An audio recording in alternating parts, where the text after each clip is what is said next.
Hai Mama, balik lagi sama Rista Swestika, perencana keuangan buat keluarga kamu. Setelah kemarin kita ngobrolin cara buat anggaran rumah tangga, nah kali ini sesuai janji Rista kita akan bahas pengeluaran yang bikin keuangan keluarga jadi boncos. Kira-kira apa sih? Boleh nggak sih komen-komen dong, komen? Oke.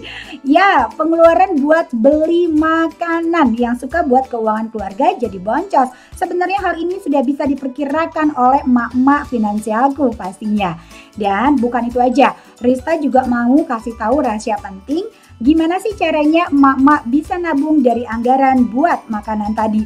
Cus, langsung aja stay tune dan jangan lupa langsung nyalakan notifikasi dan subscribe dulu dong. Mak-mak, udah catat pengeluaran belum? Coba dibuka catatannya, kemudian direview lagi deh. Pengeluaran apa sih yang paling besar? Tapi sebenarnya bisa kita press budgetnya loh.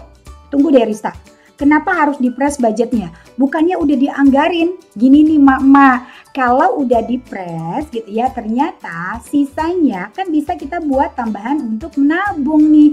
Dan lagi pula ya, coba deh, biasanya yang besar itu bukan buat biaya makan yang kenyang, tapi biasanya makanan buat cemilannya. Betul apa betul nih mak-mak semua? Ayo, bener nggak? Sudah pasti benar ya. Kok bisa sih anggaran makanan bisa bikin kita boncos? Kemarin ini sebenarnya sempat dibahas juga sama Pak Melvin soal lotte factor. Pengeluaran dikit-dikit yang kalau kita kumpulin bisa jadi bukit. Buat refleksi, coba deh emak-emak buka dulu mutasi rekening dan dompet digitalnya, kemudian totalin semua pengeluaran buat beli makanan.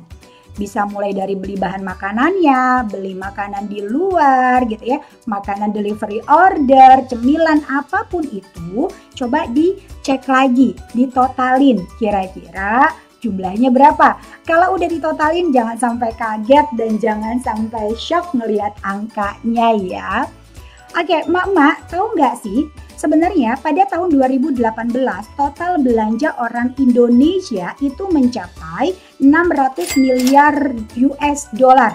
Jika dihitung dalam rupiah menggunakan 14.000 per dolarnya, maka jumlahnya sekitar 8,400 triliun. Dan ini akan diperkirakan naik terus. Dari pengeluaran yang besar tadi, faktanya lagi ternyata 43,7% ya itu dibelikan untuk makanan ataupun bahan pangan loh. Wah, gede juga ya, 43,7% loh mak-mak. Coba deh mak-mak lihat lagi, bener nggak bahwa di anggaran keluarganya tadi banyak banget pengeluaran untuk beli makanan.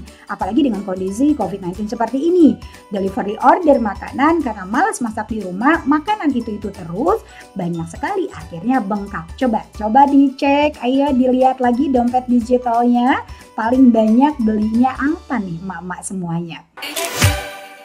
Nah, mak-mak, sebelum kita potong-potong anggaran makan, ada baiknya nih, mak-mak perlu tahu dulu, kenapa sih mak-mak bisa menghabiskan uang yang banyak untuk biaya makan aja? Biar kita bisa punya solusi dan sarannya lebih tepat, Rista nih udah riset sebenarnya. Ternyata alasan emak-emak banyak menghabiskan uang untuk biaya makanan, yang pertama, kelebihan beli bahan makanannya. Karena kelebihan biasanya ada di kulkas dan sampai basi. Ayo siapa? Siapa nih mama yang hobi banget beli bahan makanan, ngelihat kulkasnya penuh tapi masaknya jarang gitu deh. Nah, kemudian yang kedua, lagi-lagi nih mata nih ya, kalau ngelihat sesuatu kayak lapar, semua pengen dibeli. Dilihat sosial media, di e-commerce, semua menggiurkan, akhirnya dibeli juga. Siapa nih kategori di kelompok yang nomor 2 nih, lapar matanya. Kita lanjut lagi. Yang ketiga, sibuk Riz, nggak bisa, capek juga, nggak sempet, mana sempet untuk masak. Jadi ya udah deh ya, mau nggak mau beli aja. Hari gini ngapain pakai ribet sih Riz? Oke, siapa nih yang masuk dalam golongan ini? Salah nggak? Ya nggak juga, karena memang ada kebutuhannya juga kan ya.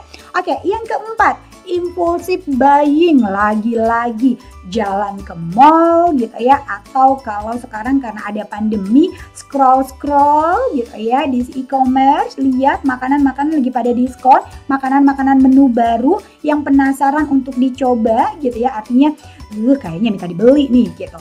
Mau nggak mau dibeli. Kalau beli satu kayaknya diskonnya nggak dapet. Kalau beli 2, 3, sampai 10 diskonnya lebih banyak. Akhirnya pencet deh klik kebanyakan ya. Siapa nih yang ada di posisi impulsive buying seperti ini? Sekarang di segmen yang paling kita tunggu-tunggu nih emak-emak. Solusi buat bisa makan enak, hemat, dan cepat. Gimana caranya Riz? Nggak bikin kantong kita boncos. Oke. Nah, sebelum emak-emak ini masak, cara pertama buat emak-emak biar bisa menghemat adalah dengan membuat meal plan. Apa sih itu meal plan? Adalah rencana makanan yang akan dimakan. Repot banget sih Riz dibuat pakai meal plan segala. Tadi katanya mau makan enak, hemat, dan pasti cepat. Ya mau nggak mau ya emak-emak dianggarin, dibuat menunya. Mau makan apa dalam seminggu, setiap hari menunya apa. Nanti akan kelihatan berapa anggaran yang akan kita budgetkan untuk memenuhi meal plan yang udah kita buat tadi. Ribet ya, ribet banget gitu ya. Apalagi ada 30 hari. Tenang, jangan langsung dibuatnya 30 hari seperti itu. Buat dulu aja, misalnya ya per hari, per minggu gitu. Nanti kita evaluasi, efektif nggak sih dengan meal plan dan anggaran yang kita buat ini nih emak-emak. Nah, kemarin kan kita udah buat nih anggaran bulanan. Rista kemarin anggarin buat makan itu 2 juta. Kenapa? Karena aku tinggal di kota Jakarta gitu. Sudah pasti tiap daerah kan punya biaya hidupnya itu masing-masing.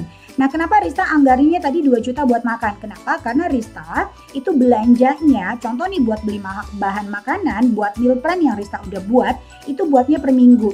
Nah, dari meal plan tadi, Rista butuh mengeluarkan ke pasar nih gitu ya, untuk beli bahan makanannya 500.000 setiap minggu. Artinya dalam sebulan, kalau sebulan itu ada 4 minggu, budget yang Rista butuhin hanya 2 juta aja. Dan harus disiplin juga. Kenapa? Karena tadi kan udah dibuat menunya mau masak apa nih. Nah, karena tadi tiap daerah biaya hidupnya beda-beda, jadi jangan ngikutin Rista gitu ya. Disesuaikan lagi dengan biaya kehidupan di kota emak-emak masing-masing, dan sekali lagi disesuaikan dengan kondisi keuangan dan tingkat kenyamanan keuangan kita masing-masing. Nggak bisa ngikutin Rista, nggak bisa disamain dengan emak-emak di kota-kota lainnya gitu ya. Cuma Rista hanya memberikan informasi kalau caranya Rista seperti itu nih emak-emak.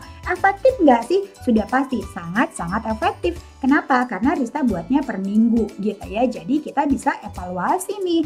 Dan kita juga bisa ngecek apakah kondisi keuangan kita masih mencukupi atau tidak nih emak-emak. Nah, kalau mau tahu berapa anggaran yang tepat, boleh deh ngobrol sama Rista di kolom komentar. Dan bisa langsung juga nih tanya dengan Rista di aplikasinya finansialku.com yang bisa di-download di App Store maupun di Google Play Store.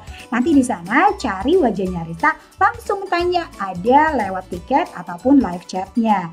Nah, jadi kita langsung bisa curhat bagaimana membuat anggaran keluarga khususnya untuk makanan ini agar bisa makan enak, kemudian keuangannya jadi nggak boncos nih emak-emak. Nah, setelah ada meal plan-nya, Rista baru dia belanja ke pasar seperti yang Rista informasikan di awal tadi. Ya memang sih kadang harganya tuh nggak nentu, namanya juga pasar ya. Ada kadang hari ini murah, kadang hari ini naik gitu ya. Nah ini deh tantangan buat para kita emak-emak gitu ya, untuk putar otak, cari bahan pengganti atau diganti menu yang lebih sesuai, yang pastinya lebih sehat, lebih aman, dan aman juga buat keuangan keluarga kita. Udah beres semua nih emak-emak. Kalau Rista biasanya suka ada sisa uang belanja. Nah, dari uang belanja ini deh akhirnya bisa Rista tabung atau bisa Rista masukin ke investasi. Jadi bisa membantu mempercepat tujuan keuangan kita. Lumayan kan buat kita nambah-nambah emak-emak. Gimana emak-emak? Mudah banget bukan? Aduh, jangan sampai bilang masih sulit juga deh. Yuk, kalau ada kemauan semuanya pasti akan lebih mudah nih emak-emak. Dicoba dulu ya, dan jangan lupa juga bisa langsung diinfoin ke emak-emak yang lainnya ya. Nah, emak-emak boleh coba di rumah Dan dari Rista, sekian dulu episode kali ini. Jangan lupa juga ya untuk subscribe dan nyalakan lonceng notifikasinya dari YouTube Finansialku.com agar emak-emak semua tidak ketinggalan episode curhat bareng Rista dan video-video dari Finansialku.com pastinya. Yuk kita atur keuangan kita. Kenapa? Karena udah waktunya emak-emak mulai berdaya, keuangan terjaga, keluarga sejahtera bareng Finansialku.com. Sampai jumpa.